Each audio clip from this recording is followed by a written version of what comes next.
The Gameday Broadcast Network is proud to present Baseball Media Day, hosted by the Ballpark, Loudoun. Baseball Media Day is brought to you by Capital Closets, a perfect solution for all of your storage needs.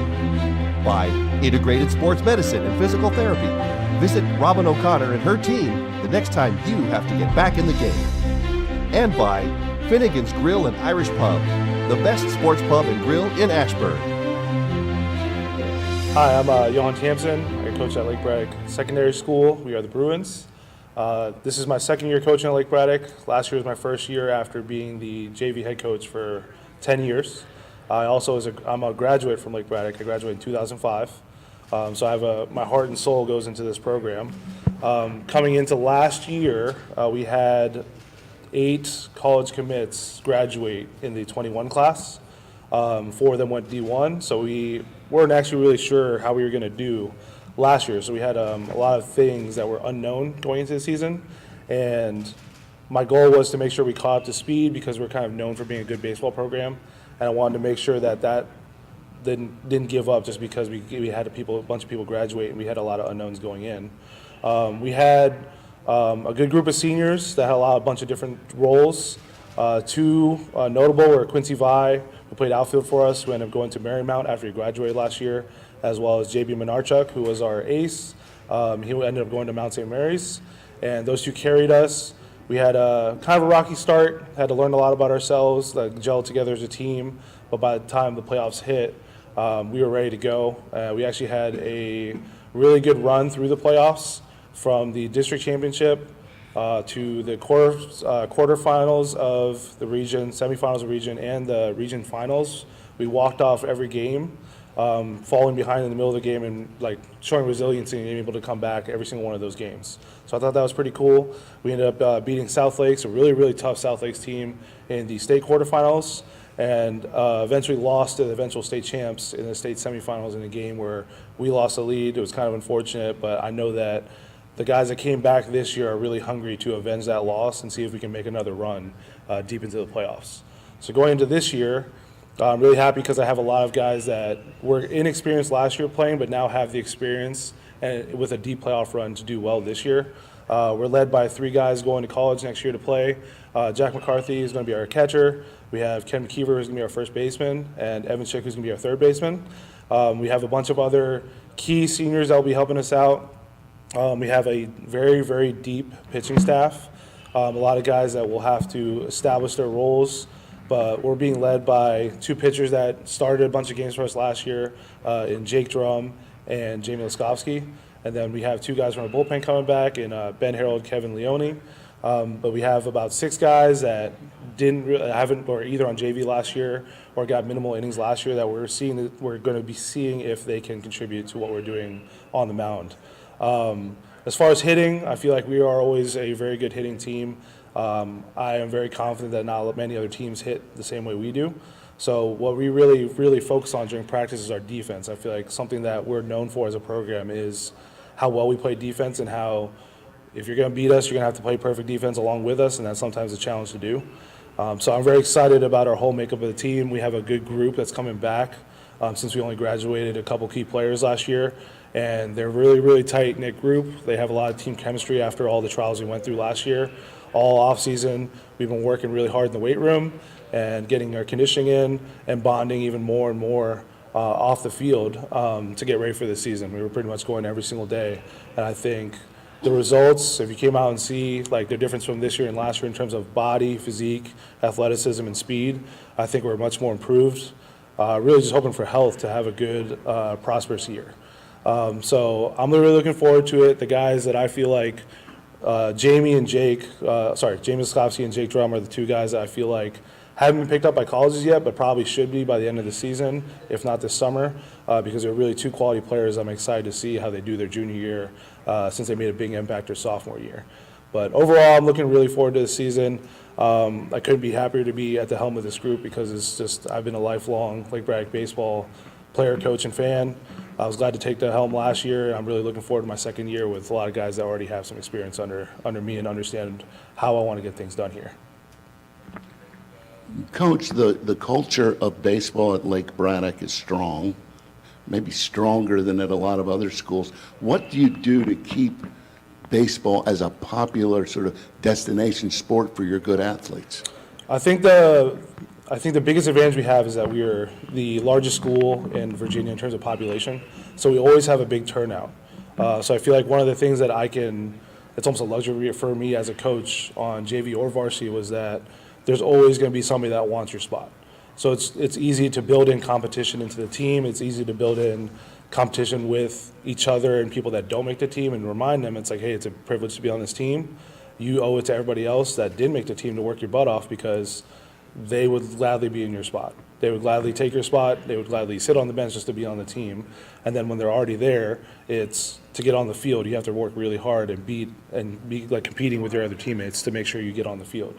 So I think the built-in competition within the team, because of the population we have at Lake Braddock, gives us a little bit of an advantage in terms of building culture and competition, because it's kind of like, if you don't want to get with the program, then like there's the door. I always tell them that too. I remind them all the time, doesn't matter if you're a best player or a worst player, somebody has to be in that spot, and somebody would gladly take that spot from you if you give them the opportunity. So I feel like it's always been a thing where we've been, it's like since I was at Lake Braddock, that competition is high within our group, so that when we play other teams, we feel like we can handle anybody. And that's one of the biggest reasons why I came back right after I went to college to coach, because I love being a part of a culture, a tradition of a program that always has high expectations for itself. And then whatever people say outside of us, they can, good or bad, but we know what we're capable of. Coach Bob Duncan from Gameday magazine, thanks for coming today. Just kind of follow up on what you were just talking about there, the culture and the competition and the atmosphere that you have created there at Lake Braddock, which is certainly one of the premier programs in Northern Virginia. What would, if your players could ask you, what's the one lesson that you would like them to take away from you as a coach? My biggest priority as a coach at Lake Braddock is more actually about character and what type of person they are when they leave the school, because we have such an ingrained philosophy of the actual baseball side of things and how we go about our business and take care of the little details. I always feel like success will come and winning will come with just being a part of the team and make sure they're working hard. But I want to make sure that alongside of that, because at some point in your life, you're going to stop playing baseball. It could be the end of your senior year. It could be the end of your senior year in college. It could be after a 20-year MLB career. What matters most is your character leaving after you're done with baseball, because that's the type of man, what type of man are you going to be when it's all said and done, because baseball can be your life for a good part of your life, but it's not going to be your entire life. So I put a big emphasis on respect, discipline, and character in general, and I want to make sure that they're operating correctly. I put a big emphasis on behavior in school, making it to class, striving to work hard in class, and making a great effort. So that's why I make sure I prioritize, and I feel like the baseball side of things will come, because we have great coaches. I make a good point to make sure my upperclassmen are teaching underclassmen what they know, so it's kind of just a trickle-down effect every single year, so it's not like I have to start over every year and teach them the same things. So then I can actually focus on the character side of things. I know it's another luxury I have at Lake Braddock to be able to do that, where I know that many other schools have to really, really focus on the baseball side of things because they're trying to compete with programs like ours. Coach, baseball is a game of failure and learning how to tolerate failure. What is how do you promote that balance between, dealing with your own thing, your at-bats and each pitch, failing, succeeding, and keeping a good attitude on your team? And there's always the thing of players who aren't getting as many innings as the other players. How do you keep them sort of at a good level of concentration and support? So to start with the failure side of that question, I think baseball is a great sport because it's one of the sports where you fail the most out of any organized sport, and you have to deal with failure the most in baseball, as opposed to other sports where you can be successful the majority of the time. You always talk about Hall of Fame hitters in the MLB failing 70% of the time, and they're still the best that ever was. So I make sure that I have some players that handle it better than others, and that's always going to be the case. And I always want to make sure that they're understanding it's like, hey, it's all about how you learn from it and how you move forward from it. And if we dwell on it, you're never going to get out of it. So I always stress that part. And I feel like another big part of that is if you are for the guys that aren't playing and are dealing with the failure of not being able to get on the field, it starts with the respect factor from their teammates. It's if all your teammates can respect what role you have on the team and acknowledge the effort you put in every single day, it makes you feel better as a player that's not always playing. So I went through the same thing when I was at Lake Braddock. My junior year, I didn't really play that much. I had to, obviously I didn't like it, and I was trying to work my butt off to make sure that I was trying to get in there, and I didn't play that much. So with senior year, I ended up starting every single game. But my junior year, my teammates would always pick me up and make sure I understood. It's like, hey, you're doing a good job with your role. You're being a good teammate. You're cheering us on during games. As long as your teammates recognize that, I feel like it's a little easier to deal with, like, I wish I was playing, but I'm not actually playing. So I think it really comes from how your teammates treat each other, and that's why I really make a big emphasis on respect. Give me one second. All right, thank you.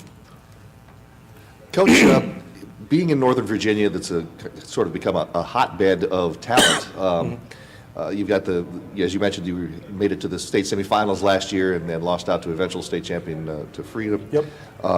You've got a lot of good teams in your area, Madison and, of course, Robinson, your traditional rival. Is there one particular game this season or maybe a couple of games that you're really looking forward to? Not any particular in general. I feel like our biggest rivals are West Springfield and Robinson. Robinson was much more when I was on the program because we'd been in the same district for a very long time, and then for a couple years after I left, Robinson moved over to the Concord. So then when they came back, I noticed that the guys I'm coaching didn't really hold them in the same regard that I did, so it kind of diminished that rivalry a little bit. But West Springfield was always right there as our rival. And now those are still our biggest draws right now. It's always West Springfield. The guys know each other really well. So to me, it's whenever you know who you're playing against, the competition's very fierce. But overall, like we're focused on taking it one game at a time. Excuse me. I think we have a very tough schedule. We really want a tough schedule to get ready for the playoff run. But not any specific game. I know we're also doing a spring break tournament here. We'll be playing some pretty good teams. But overall, I want to make sure that I'm not focused on any one game. I know my players aren't, and I want to make sure they're not, and we're just focused on the game in front of us. So that's the kind of way I want them to think about it, because if we only think about one game, then we're not worried about every single game we need to take care of. Coach, you have, let's say, one of your better hitters does an offer in the game and your team loses, or you've got a pitcher who's out there doing the best he can, but the hitters are just tattooing him all over the place. How do you work with those kids after the game to prepare them for the next game? Right after game, I like to talk to them and just see how they're feeling and not really give any feedback the day of, because I think that's the last thing they need right after it happens. And like, I know they feel like they know what they did wrong, and like I know they feel like they let their teammates down, so I feel like the last thing I need to do right there is give them feedback or criticize. I reserve all feedback for the next day at practice. And usually the days after games is what I like to call what do I need days. And like set them off with coaches. Be like, coaches have obviously thought about what that kid needs, and they'll work with them at that point. But really it's just to get a feeling the day of, the night of, and see what they felt like was going on and see if they have any feedback for themselves. But I just let them talk, say whatever they need to say. If they don't want to talk at all, that's cool. So like, all right, we'll address it tomorrow. So not just with those players, but as a team in general. Like even when we lose, I try to keep it short.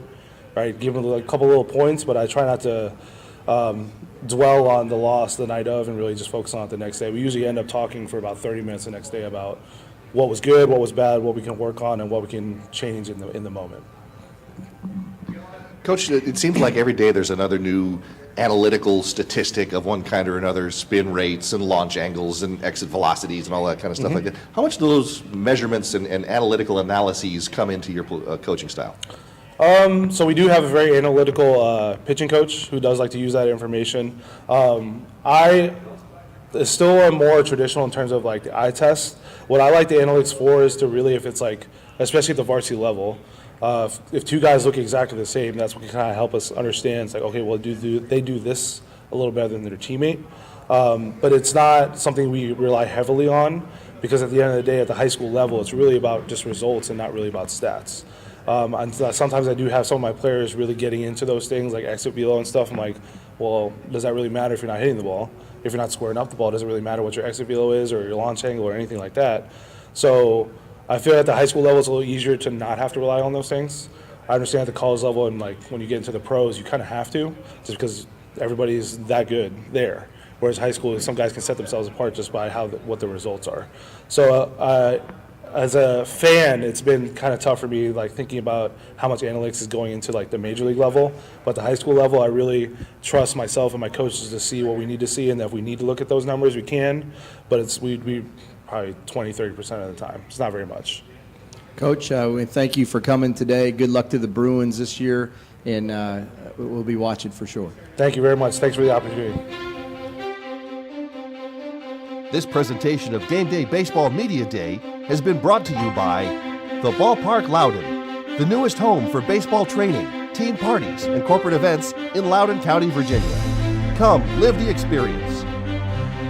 To watch more of Game Day Baseball Media Day, visit the Game Day Nation Facebook page at facebook.com/Game Day Broadcast and on Twitter at GBN Mobile.